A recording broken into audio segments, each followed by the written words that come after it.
Well, I want to join Dr. Barrasso in encouraging people who are willing to have a vaccine to have a vaccine. There are a certain number of Americans today that just don't think vaccines are a good idea. I'm not one of them. I wouldn't be in favor of legislation that required them to have a vaccine. But having the vaccine is the way that gets our economy back to normal. It's the way that gets our families back to normal. It's the way that gets us interacting again like we'd like to interact. We have some options now, and frankly, I think they're all pretty good options. You know, there's the 2 shots that really we wouldn't have if it hadn't been for the investment that we've made at NIH over the last several years. So we've got a couple of vaccines developed like no vaccines have ever been developed before. 2 shots, one 3 weeks apart, the other one 4 weeks apart.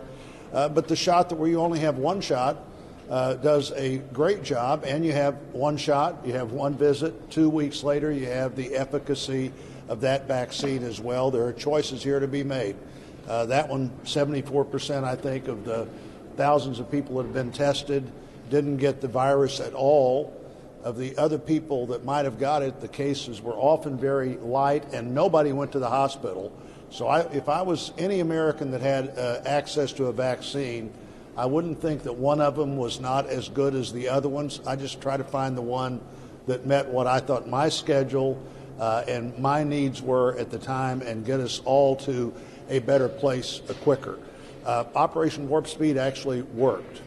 And so we've got vaccines that are about 2 years quicker than we would have had them otherwise. I think the president today just announced that he was going to exercise another 100,000 of the Johnson & Johnson vaccines that President Trump had already future contracted for, and has come up with some ways to produce those quicker than we might have otherwise. But if they weren't there, we wouldn't be producing them. You and I couldn't have them.